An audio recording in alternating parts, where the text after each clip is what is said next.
आप अपने बच्चे से ज़्यादा प्यार तब कर पाएंगे जब आपको ये पता होगा कि आपका बच्चा आपसे किस तरह का प्यार ज़्यादा चाहता है। चलो आपको एक एग्ज़ाम्पल देता हूँ।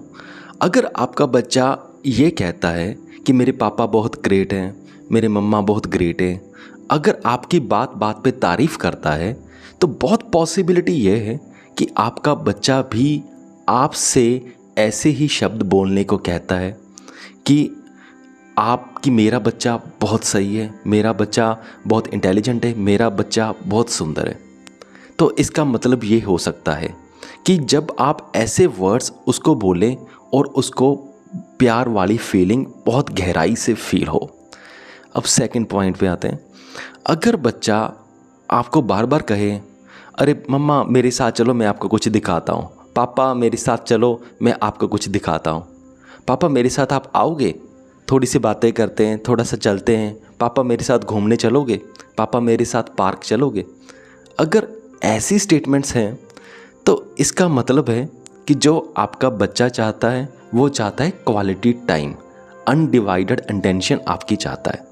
यानी कि अगर आप बच्चा ये एक्टिविटीज़ कर रहा है तो आपको चाहिए कि आप अपने बच्चे को क्वालिटी टाइम दो। मोबाइल फ़ोन को साइड पे रख दो, टीवी बंद कर दो, अखबार बाद में पढ़ लेना। बच्चे के साथ कुछ टाइम आप अनडिवाइडेड इंटेंशन का दे दो। अब तीसरे पॉइंट पे आते हैं। अगर बच्चा आपको कोई कुछ ना कुछ बना के देता है, अपने हाथ से कुछ भी बना के देता है, तो इसका मतलब ये है कि बच्चा गिफ्ट चाहता है छोटे मोटे आपसे। अगर आप अपने बच्चे को छोटे मोटे फिर गिफ्ट ला कर देते रहोगे, चाहे खुद बना करके फ्री वाले, तो इसका मतलब है कि बच्चा ज़्यादा खुश होगा, बच्चे को ज़्यादा प्यार वाली फीलिंग आएगी। अब चलते हैं हम नेक्स्ट पॉइंट पे। अगर बच्चा सपोज़ करो कि बार बार आपको टच करता है, कभी मतलब ऐसे हाथ लगाता है, कभी खींचता है, कभी कुछ करता है, तो इसका मतलब ये है कि बच्चा चाहता है कि आप उसको फिज़िकली प्यार करें। यानी कि सर पे हाथ लगाना, है ना, पैट करना, सर के बालों में ऐसे सहलाते हैं, तो इसका मतलब है कि बच्चा आपसे ये सारी चीज़ें चाहता है। चलो नेक्स्ट पॉइंट पे आते हैं।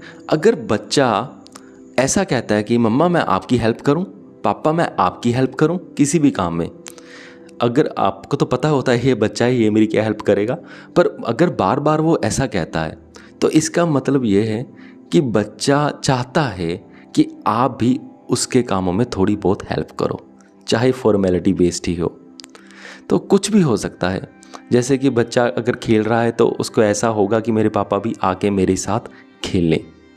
अगर वो टॉय से खेल रहा है तो इसका मतलब होगा कि मेरे पापा भी आके थोड़ा सा टॉयस के साथ मेरे साथ खेलें। तो इससे उसको प्यार वाली फीलिंग गहरी आती है। और अब देखो कि सपोज़ करो कि अगर आपका बच्चा इस कैटेगरी में आता है कि वो आपसे फिज़िकल टच मांग रहा है, जैसे कि बार बार आपको खींच रहा है, हाथ लगा रहा है, तो कुछ ऐसा है, तो अगर आप उसको फिज़िकल टच नहीं दे रहे हो पर बाकी चीज़ें दे रहे हो, जैसे आप उसको गिफ्ट ला कर दे रहे हो, चॉकलेट्स ला कर दे रहे हो, तो इससे क्या होगा कि आपका बच्चा प्यार महसूस नहीं करेगा, क्योंकि वो सिर्फ टच चाहता है, गिफ्ट नहीं चाहता। जो गिफ्ट चाहते हैं अगर हम उनको सिर्फ टच करते रहें तो भी वो प्यार महसूस नहीं करेगा। तो कहीं ना कहीं जाके कहीं ना कहीं कोई पॉइंट आएगा जब बच्चा कहेगा कि मेरे पापा मुझसे प्यार नहीं करते। सो आप ध्यान रखिए कि आपका बच्चा किस कैटेगरी का है, तो उस कैटेगरी को पहचानें, उसे उसी तरह का प्यार दें जो वो लेना चाहता है, तो तभी बात बनेगी। ये ठीक ऐसी ही चीज़ है जैसे कि हमें लगी तो प्यास है, पर हमें अगर कोई खाना दे रहा है तो हम कैसे खाएंगे, हमें लगेगा कि ये बंदा हमारी केयर नहीं करता, हमें तो प्यास लगी है। या हमें भूख लगी है और बंदा हमें पानी देता रहे बार बार कि ये पानी पी ले, पानी पी ले, तो हमें कैसा लगेगा। तो बस वैसी ही ये चीज़ है। तो आप ये देखिए कि आपका बच्चा कौन सी कैटेगरी में है, एक्सपेरिमेंट कीजिए, फिर मुझे बताइए कि आपका यानी कि उसको प्यार का अनुभव ज़्यादा हुआ, कम हुआ, अब बच्चा का बिहेवियर अच्छा हो रहा है, कैसा हो रहा है, कमेंट करके ज़रूर बताइए। मुझे पूरी उम्मीद है कि आप सबको मेरी बातें समझ में आ गई होंगी। अगर आप भी कुछ कहना चाहते हैं, पूछना चाहते हैं तो कमेंट करके ज़रूर पूछें। इस वीडियो को यहाँ तक देखने के लिए आपका बहुत बहुत धन्यवाद।